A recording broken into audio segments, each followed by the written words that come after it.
আমি বলবো না রে দুঃখ, আমার দুঃখ সামলায়া রাখিব।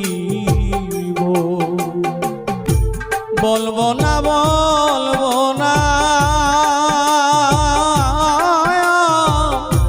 দুঃখ আমি সামলায়া রাখিব।